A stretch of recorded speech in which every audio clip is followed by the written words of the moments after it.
Your forecast first, sponsored by Matex Heating, Cooling, and Plumbing. Well, there's a look from the roofing dog Annette Bratchard camera where we actually have a pretty good amount of cloud cover around, and actually we've seen a few showers moving across the area here this evening. Temperatures are in the mid-70s right now, so let's go ahead and switch it over to the Storm Tracker Doppler. And boy, they're few and far between, but we've got a few little guys showing up here down into Coles County, and then here into Champaign County as well, and over to Vermilion County, but very light rain across the area and a few flashes of lightning here and there. Temperatures not bad, really comfortable, mid-upper 70s, near 80. Down in Effingham through tonight. Again, a stray shower possible. Most of you stay dry. Another cool night. We'll talk about more thunderstorms in the forecast when we come back. WCIA3 News starts right now. Now from WCIA3 News. 10 people tested positive for COVID-19. Why that's only the start of the problems after an unofficial prom party. It's so important that we have a contingency plan in place. More than a dozen firefighters are under quarantine. So is that affecting safety in one central Illinois city? A school district is addressing racism, but what's going to be done about it? I'll have more coming up. You're watching your local news leader. This is WCIA 3 News at 6. I just hope that no one else becomes infected. And time will tell. We have more information tonight about a COVID-19 outbreak in Mahomet. Now more businesses are shutting down for cleanings because of it. Good evening. I'm Jennifer Roscoe. Yesterday, we told you about an unofficial prom held in a Mahomet home. It happened nearly 2 weeks ago. 10 COVID-19 cases are linked to it. At least one of the businesses that closed for cleanings had an employee who went to the prom. WCIA3's Courtney Bunting is live in our newsroom now. So, Courtney, what happens now? Well, Jennifer, everyone who's tested positive is now in isolation, and the health district did work with them on contact tracing. And what that means is just tracking down where that person was and where they've been. It's more than a week after the party that those cases were confirmed at. So some in the community say they're concerned. There are no boundaries. People travel to Champaign, to the mall, to the restaurants. They have friends out here. So it's not like we are living in a bubble by ourselves. And that was proven by an outbreak in Mahomet after an unofficial prom. It was hosted at a home with around 40 people. Now 10 of them have tested positive for COVID-19. But I think the concern is going to be is that during these last 14 days, individuals who were at that event and they got exposed and you know, in turn, they've also attended other events. Jennifer Couch's son goes to Mahomet Seymour High School. He didn't go to the party, but she says she's disappointed in her community. When teenagers run around thinking that they're invincible, they also come into contact with people who have compromised immune systems, such as myself. I'm a type 1 diabetic. There's just other people to think about in the community other than feeling sorry for your child that they didn't get this experience. I talked to someone who tested positive after interacting with prom goers. He didn't want to show his face or share his name.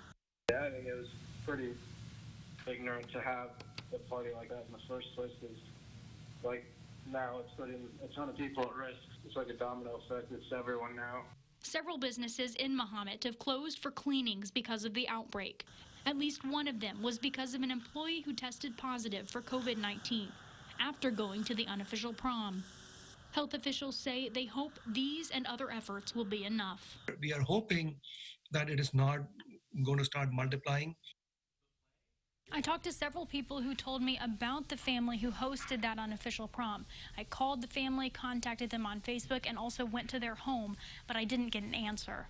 Live in the newsroom, Courtney Bunting, WCIA3, your local news leader. Courtney, thank you. The positivity rate here in Illinois has actually gone up a point in the last week. It now stands at 3% over the last 7 days. There are more than 700 new cases. That makes 138,000 plus. 64 more people died from COVID-19 in the last 24 hours. There are now almost 6,800 deaths. We have new details from last night. A Champaign firefighter is recovering from the virus, and a dozen others are quarantined. There are fewer people at work, but the department still has a plan to keep serving the community. WCIA3's Jamie Mays has more. Champaign Fire Department is continuing to take steps to keep its staff and community safe. One firefighter tested positive for coronavirus. We don't believe that he contracted it on the job. Well, we believe it was an incidental contact of someone who went to a party, then he came in contact with that person. As soon as Chief Gary Ludwig realized that firefighter might have been exposed, they deep cleaned equipment, fire trucks, and stations, and took other precautions. We, using an overabundance of caution, sent him home. We sent all the firefighters who were at his station with him. It was our main station, which we actually have 10 firefighters at. We sent them home also. The firefighter was tested twice. The first time, he was negative, but his results came back positive on Tuesday. The Champaign-Urbana Public Health District is helping them through this process. We have been working with all our first responders, including fire, police, and EMS, right from day one when we found out about this. We have given them guidance on best practices. We have made testing available. 12 other people with the department have to be quarantined for at least 2 weeks, but the chief says their absence doesn't mean a disruption in service. We are maintaining our shifts. Everything is good.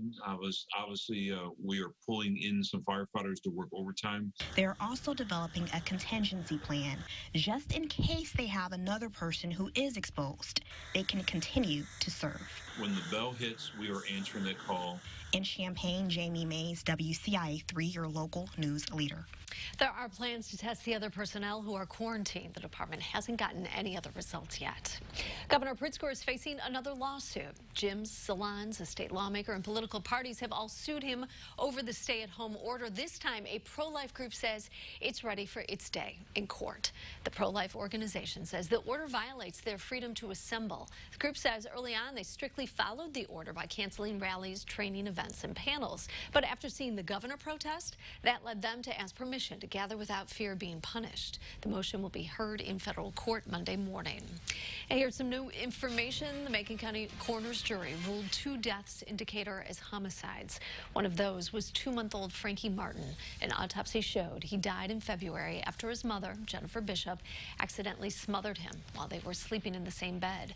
Police said she drank a bottle of whiskey, a bottle of NyQuil, and took another med before falling asleep.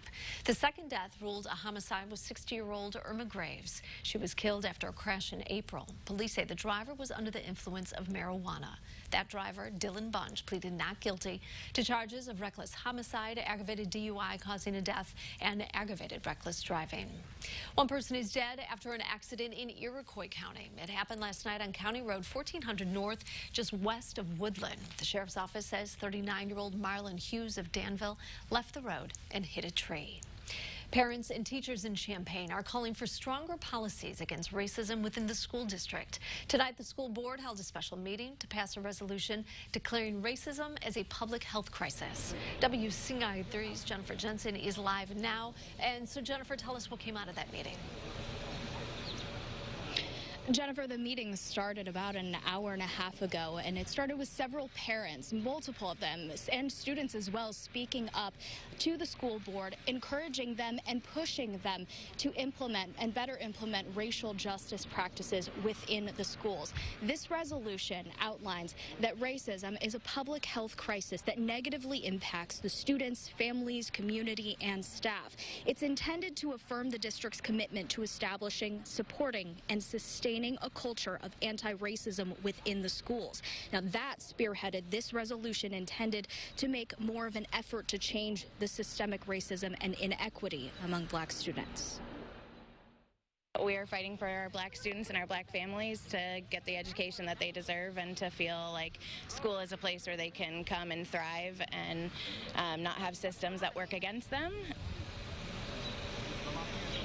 This resolution also directs the superintendent to aggressively recruit and develop teachers and staff who reflect the diversity of the students within the district. There is much more included in this resolution and many more specifics that we will explain and unpack coming up tonight at 10 o'clock on WCIA. That meeting is still happening right now. The board has not made a decision yet to pass this resolution. Many people still coming in for that public comment. So we will make sure to bring you the result of that vote tonight at 10. Live in Champaign, I'm Jennifer Jensen, WCIA 3, your local news leader. All right, we'll see you at 10. Thank you.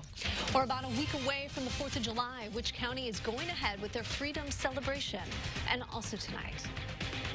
It's always an honor to be asked by the NBA. He's the man behind the mic at the State Farm Center. And once again, our Tim Sinclair is being called up to the big leagues. We'll tell you where he's headed.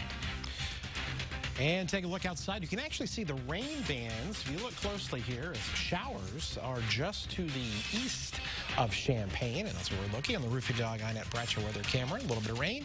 78 and 67. We're coming back to talk about more of those rain showers and the latest on that dust we've been talking about coming up.